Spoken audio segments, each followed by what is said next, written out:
여러분들께 먼저 사진 한 장을 좀 보여드리고 싶습니다. 대나무의 마디에 관련된 사진인데요. 대나무는 저렇게 길쭉합니다. 그런데 아무리 강한 태풍이 불어도 잘 부러지지가 않습니다. 그 이유는 대나무 속에 있는 마디 때문입니다. 그 마디가 이로 인해서 대나무가 자라다가 성장을 잠깐 멈추고 단단한 마디를 만들죠. 그리고 다시 자라납니다. 그래서 만약에 마디 없이 그냥 쭉 자라게 되면 어떤 일이 벌어지나 대나무는 무게를 못 이기고 그냥 쓰러졌을 것입니다. 부러졌을 것입니다. 비바람 속에서도 대나무 속에 대나무가 서 있을 수 있는 것은요, 성장을 멈추고 아팠던 그 마디들이 버텨 주었기 때문이라는 것입니다. 하나님께서는 때때로 우리의 걸음을 멈추게 하시고 그리고 실패와 아픔을 통과하게 하십니다. 왜냐하면 실패는 우리를 무너뜨리려는 과정이 아니라 더욱 단단하게 우리를 만들어주는 시간이기 때문입니다. 실패를 통해서 우리는 우리의 연약함을 발견하고 우리가 의지했던 게 자신이 아니라 하나님을 의지해야 됨을 깨닫게 되죠. 그래서 그 실패 가운데 이면에는요, 하나님의 은혜라고 하는 것을 우리가 깨닫게 됩니다. 오늘 펼쳐본 본문은요, 요한복음 21장입니다. 요한복음 말씀 가운데 우리에게 주시는 마지막 말씀, 그리고 이 인물이 나온 것을 봤을 때 누가 나옵니까? 베드로가 나옵니다. 베드로 이 모습, 왜 요한을 통하여서 베드로에 대한 이야기를 마지막으로 주님께서 우리에게 주셨을까? 그럼 그 묵상을 하면서 21장을 바라보면 또 큰 깨달음이 있죠. 디베랴 바닷가, 그리고 새벽 공기, 그리고 그 한 사람 베드로를 바라보는 오늘 이 21장의 그림을 한번 살펴볼 때 우리에게 베드로의 모습을 봤을 때는요, 그날 밤의 모습이 떠오릅니다. 모닥불을 피워놓고 했던 그 모습, 나는 그 사람 알지 못한다. 한 번만 부인한 게 아니라 알지 못한다. 두 번? 아니요, 세 번. 나 그 사람 정말 알지 못한다라고 하면서 저주하고 부인했던 그 베드로의 모습이 나옵니다.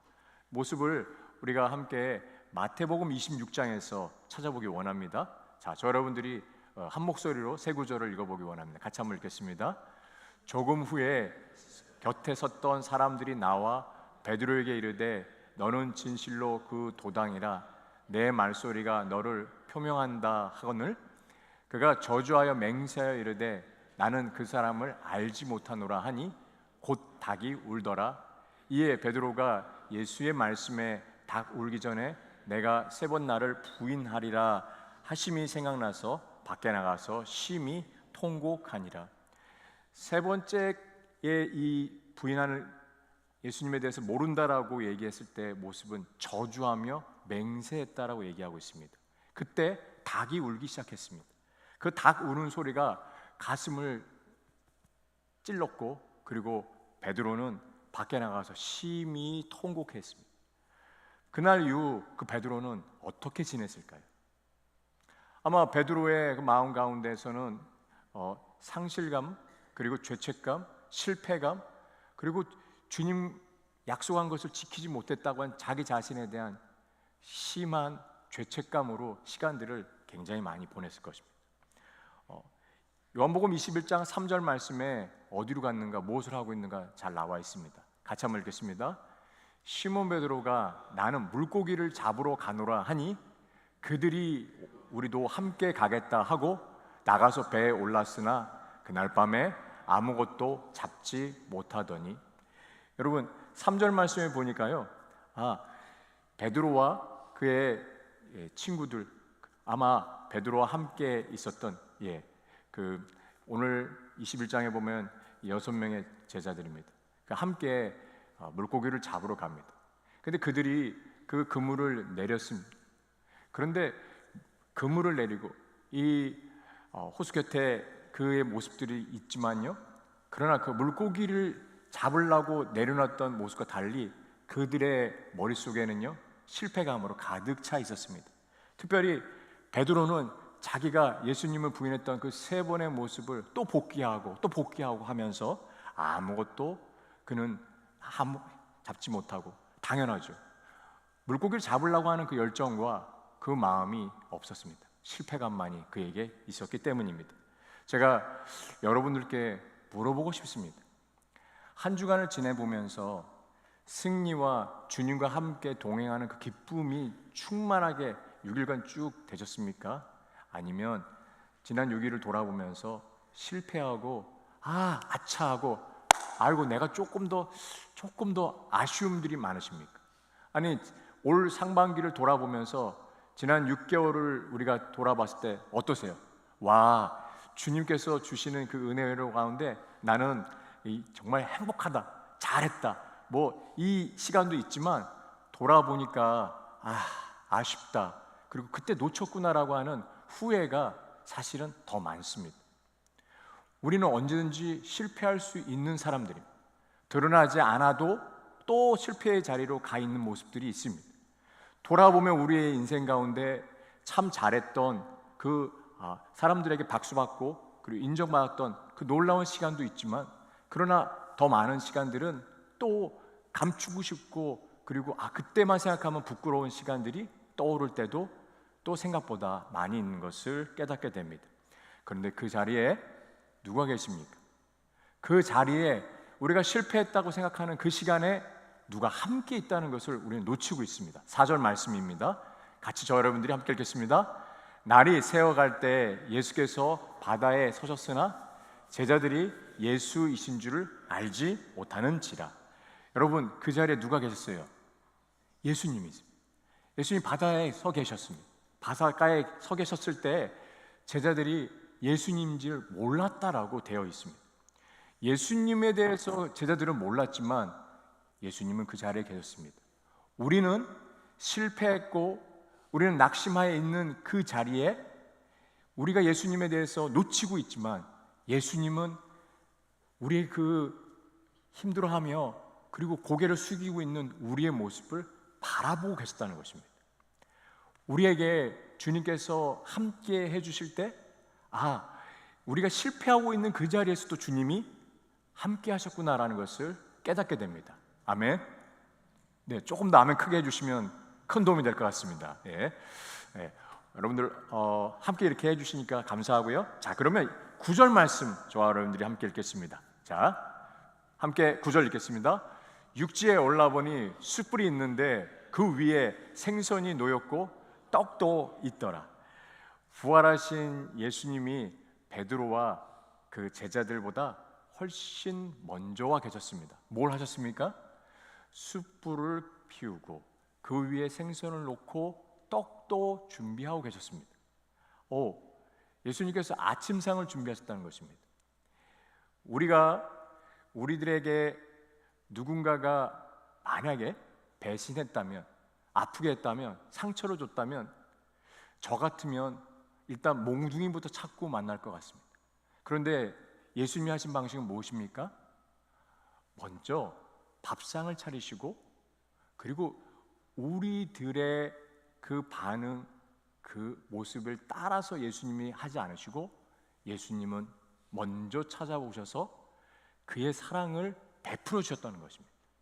그래서 먹는 부분 가운데 가장 중요한, 우리에게 함께 이야기를 나누기 위해서 필요한 것이 무엇이 있습니까?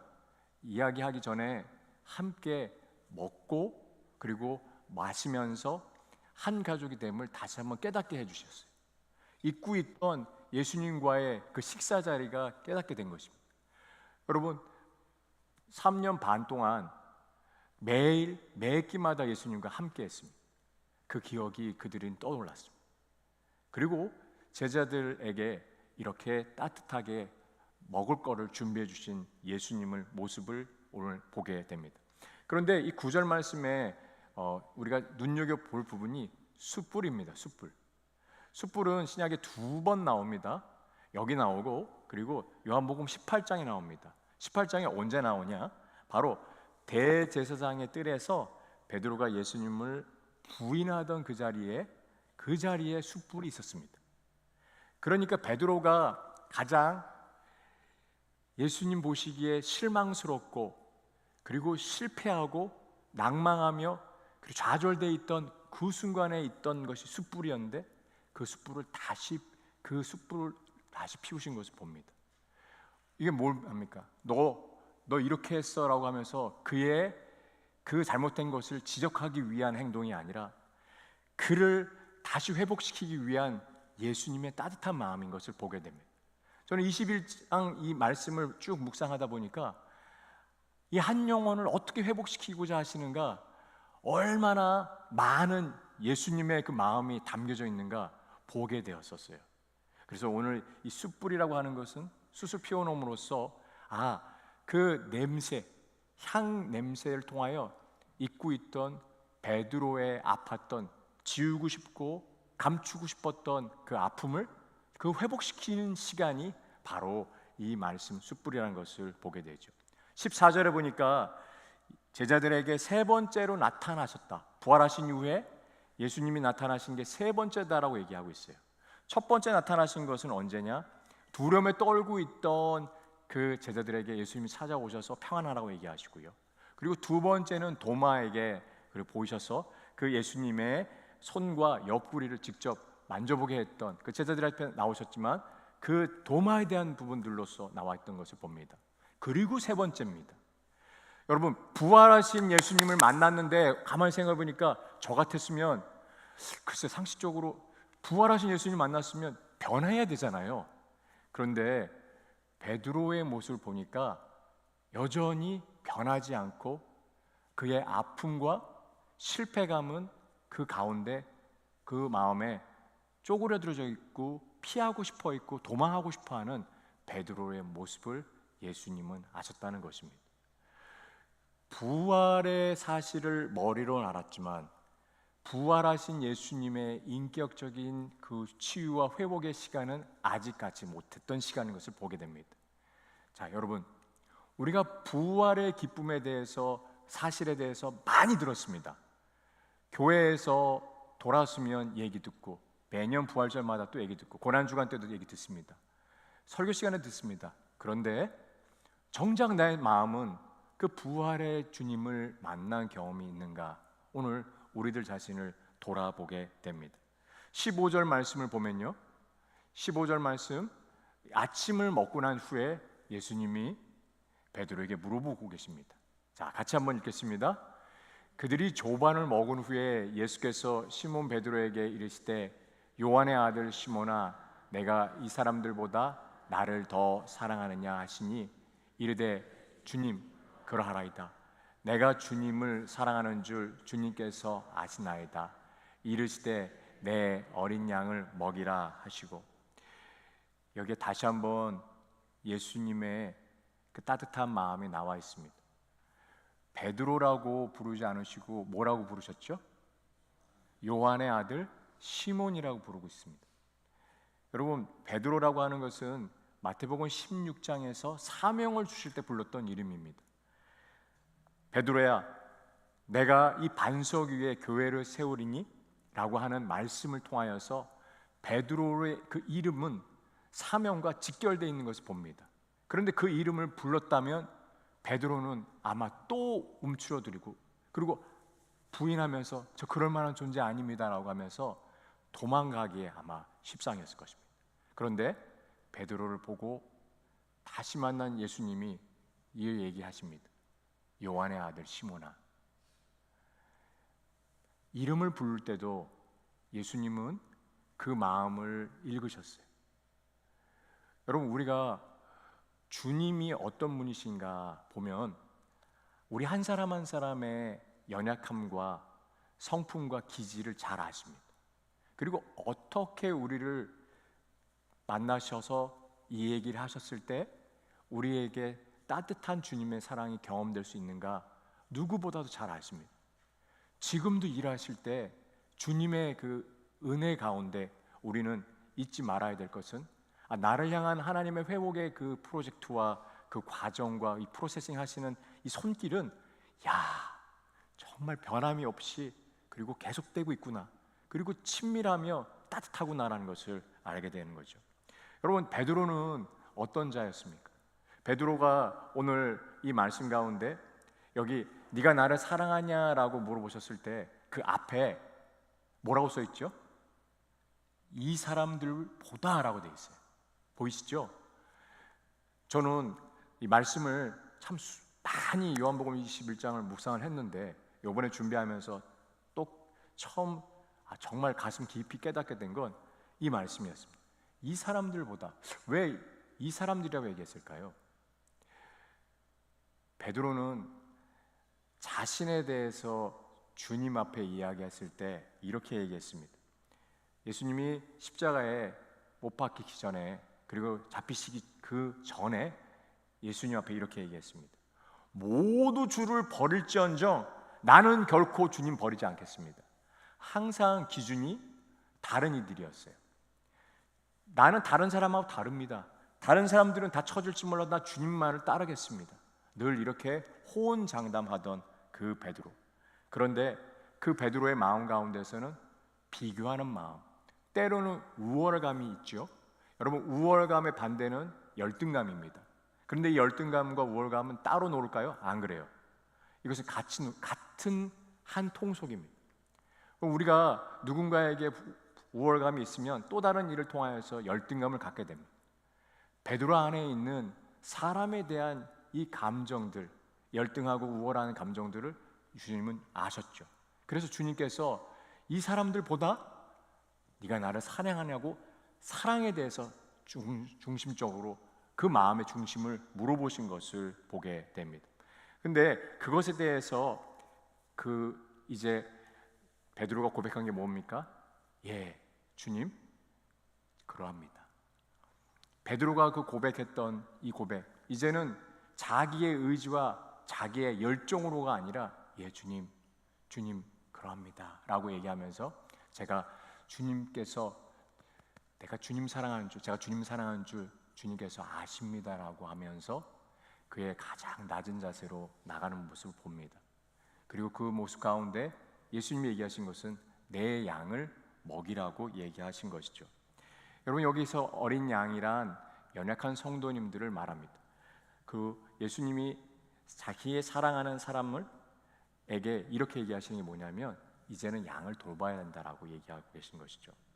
사랑을 물으셨는데 사랑을 물어보시며 사명을 또 함께 얘기해 주십니다. 그래서 사랑하는 마음에서 섬김이 나오고 누군가를 섬길 수 있는 힘은 예수님을 사랑하는 마음에서 나온다는 것입니다. 베드로야, 예전처럼, 그리고 예전에 네가 했던 누군가와 비교했던 마음들, 그리고 그 마음이 아니라 이제는 나만을 바라보며 오롯이 나와 함께 또 나의 사랑, 그리고 내가 널 정말 사랑하고 너 또한 나를 진짜 사랑하느냐? 라고 물어보십니다. 비교하는 마음은 사람들을 병들게 해요. 누군가와 우리가 신앙생활을 하고 또 일상생활을 합니다만, 그러나 우리에게 주님을 주신 마음이 아니라 놓치는 경우가 있을 때 그것이 많은 경우 비교하는 마음입니다. 한국 사람들에게 어렸을 때부터 자라오면서 교육 과정 가운데 우리는 늘 비교하고 비교 대상으로서 우리의 삶이 교육이 됐던 것을 보게 됩니다. 그래서 나도 모르게 비교하는 것이 익숙합니다. 내 신앙뿐만 아니라 나의 재정적인 것, 회사 생활, 또 그리고 어떤 문화 생활도 다 모든 것이 비교하면서 거기에서 조금 더 나으면 우월하고 조금 더 모자라면 열등해서 우리가 삶의 그 행복의 기준이 주님이 아니라 다른 것에 가 있고 다른 이들에 가 있고 다른 사람들과의 비교 가운데 우리 자신을 돌아보게 되는 모습들을 보게 됩니다. 그렇다면 제가 여러분들께 여쭤보고 싶습니다. 나는 최근에 내 삶 가운데 누군가와 비교하는 것이 아니라 오직 오롯이 주님만을 바라보며 주의 사랑 가운데 거하고 있는가? 그것이 이 비교하는 마음을 내려놓고 극복할 수 있는 힘이 되는 것을 보게 되죠.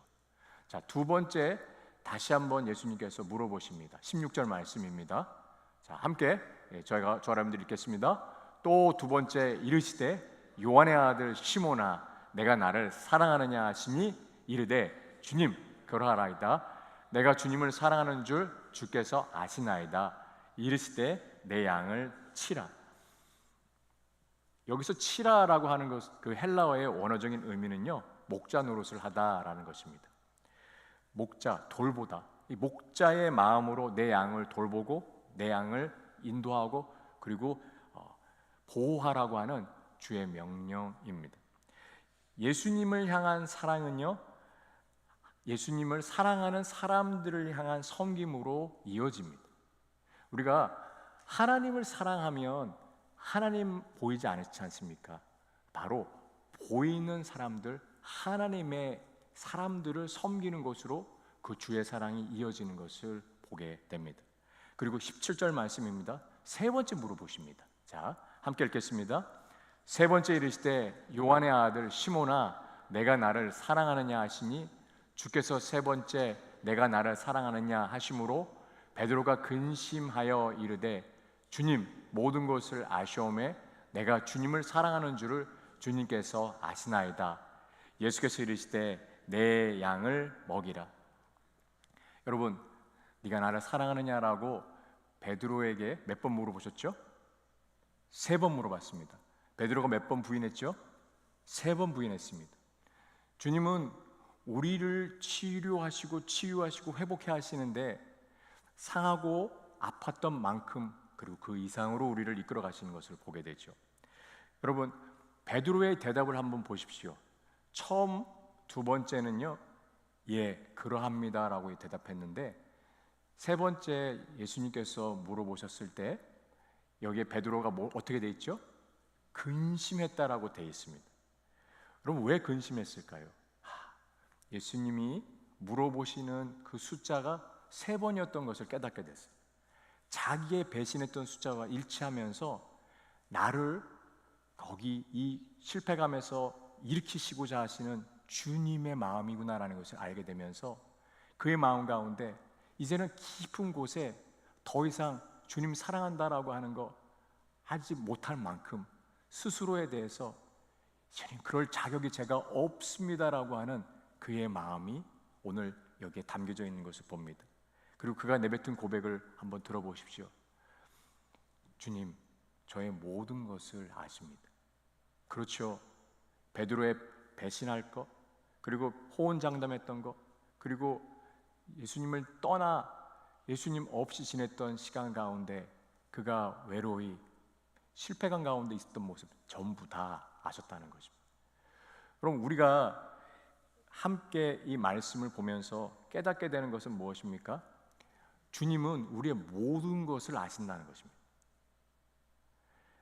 나의 일거일투족을 알 뿐더러 내가 어떤 상황과 어떠한 시간들을 경험했는가를 알고 계신다는 것입니다. 그렇다면 내가 회복하는 그 열쇠는 어디에 달려 있습니까? 주님 앞에 달려 있습니다. 회복의 은혜를 여러분 다른 곳에서 찾지 마십시오.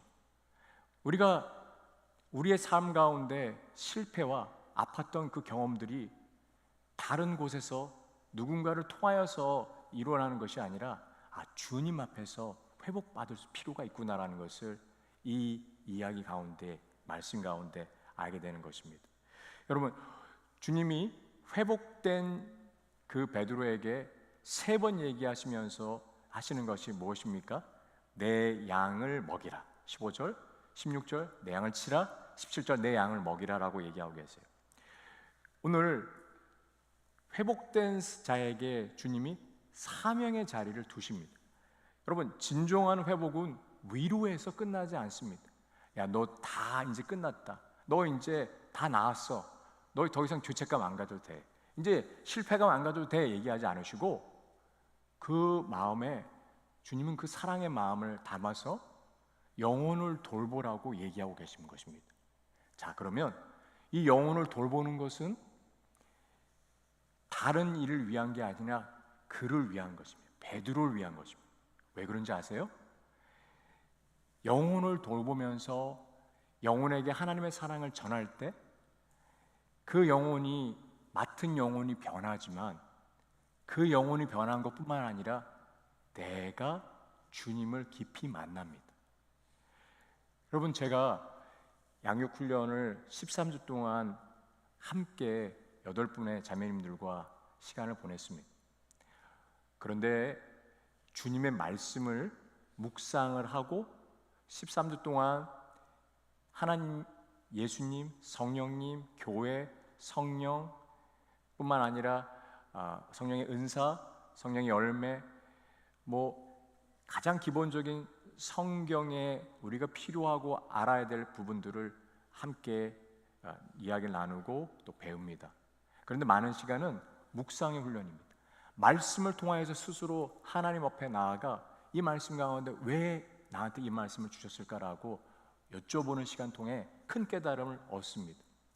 그 깨달음을 얻고 함께 주님을 말씀을 나누고 배우면서 놀라운 건 자매님들이 하나님이 저를 만나 주셨습니다라는 그 고백을 전부하시더라고요. 기도 가운데, 말씀 가운데 주의 사랑이 얼마나 깊은지 깨닫게 되었습니다라고 얘기했어요. 그런데 그 이야기를 듣고 또 알려주고 가르쳐주고 도와드리다가 누가 변화받는지 아세요? 제가 변화받습니다. 그래, 가장 깊은 주님의 사랑은 여러분 누군가에게 전하고 가르치고 섬겨줄 때 일어납니다. 오늘 베드로를 회복시키시는 최종 골은 베드로에게 위로하고 끝나시는 게 아니라 영혼을 맡겨주시는 주님의 모습으로 가게 되는 것을 깨닫게 됩니다. 참 놀랍죠? 우리가 그래서 사람을 섬기고 그리고 봉사의 자리로 나아가 그리고 기쁨으로 주님의 일을 행하는 것은요, 교회를 위한 게 아니라 여러분들을 위한 것입니다. 그 일을 통하여서 하나님의 마음을 배우고 그리고 주님이 이 영혼을 얼마나 아파하시고 그리고 그 영혼을 위해서 위하시는지 기도하면서 깨닫게 되는 것을 알게 됩니다. 자, 18절과 19절 말씀 저와 여러분들이 함께 읽어보기 원합니다. 같이 한번 읽겠습니다. 내가 진실로 진실로 내게 이르노니 내가 젊어서는 스스로 띠띠우고 원하는 곳으로 다녔거니와 늙어서는 내 팔을 벌리니 남이 내게 띠띠우고 원하지 아니하는 곳으로 데려가리라. 이 말씀을 하시고 그리고 베드로가 어떠한 죽음으로 하나님께 영광을 돌릴 것을 가리키심이라. 이 말씀을 하시고 베드로에게 이르시되 나를 따르라 하시니. 21장 18절 말씀을 보니까요, 우리가 이 말씀 다시 한번 볼 텐데, 내 팔을 벌린다라고 얘기하고 있습니다. 이게 뭐냐면 십자가형으로 그가 죽음을 맞이하게 될 것이다라고 하는 것입니다. 여러분, 전승에 따르면 베드로는 로마에서 죽음을 당했습니다. 그는 로마에서 죽음을 당할 때 십자가형을 당했습니다. 그런데 예수님과 같이 제가 죽을 수 없습니다라고 하면서 그는 거꾸로 매달려서 죽었습니다. 여러분, 사람이 십자가에서 거꾸로 매달리면 온 피가 머리 쪽으로 쏠리게 됩니다. 여러분, 그 베드로의 처참한 모습을 한번 보십시오. 그가 매질당하고 십자가에서 매달려 죽었을 때 거꾸로 매달려 다니면서 그의 입에는 주님이라고 고백했을 것입니다.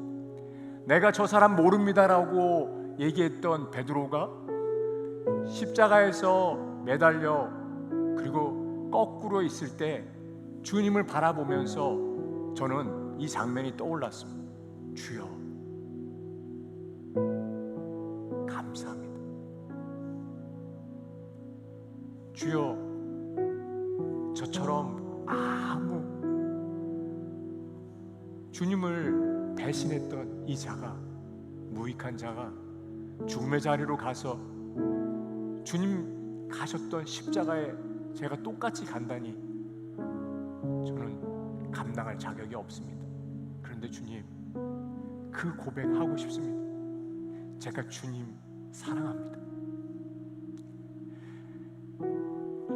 오늘 18절 말씀을 보니까 남이 내게 띠띠우고 원하지 않는 곳으로 데려간다라고 얘기하고 있어요. 사명을 감당하는 자들은 자기가 원하는 곳이 아니라 주님이 원하시는 곳으로 가게 돼 있습니다. 그게 로드십, 주재권입니다. 내 삶의 주권이 자신에게 있는 게 아니라 이제는 주님께 있기에 저를 인도해 주십시오라고 하면서 갑니다. 여러분, 놀라운 거는 주님의 일을 따라 주님이 명하신 곳에 가면 그곳에서 주님이 역사하시고 그곳에서 주님이 함께하기 원하는 사람들을 만나게 하십니다.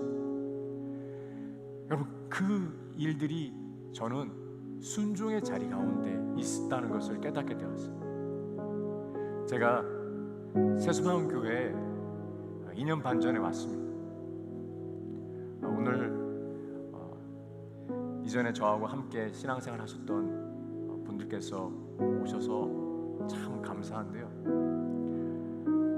참 제가 사랑했던 분들을 내려놓고 또 새로운 곳으로 새소망으로 산호세로 오게 되었습니다.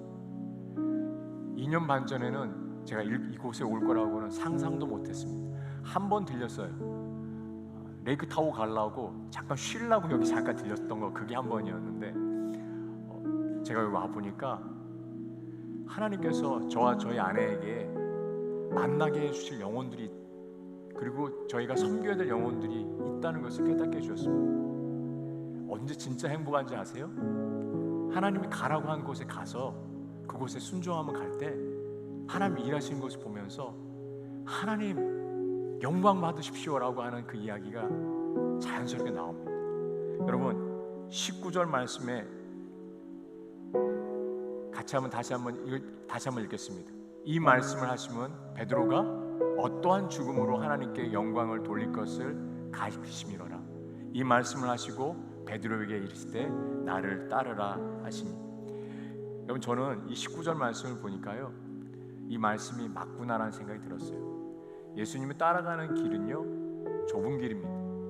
그래서 베드로가 죽음으로써 하나님 앞에 영광을 올려드린다라고 얘기하고 있어요.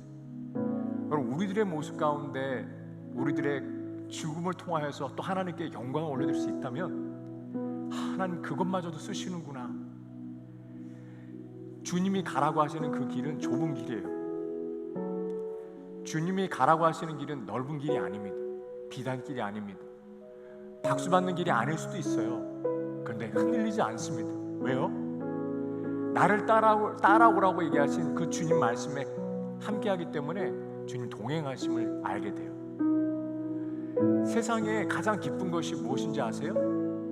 주님이 나와 함께 하시는구나라는 것을 경험하는 것입니다. 저는 이 기쁨이 여러분들에게 꼭 전해졌으면 해요.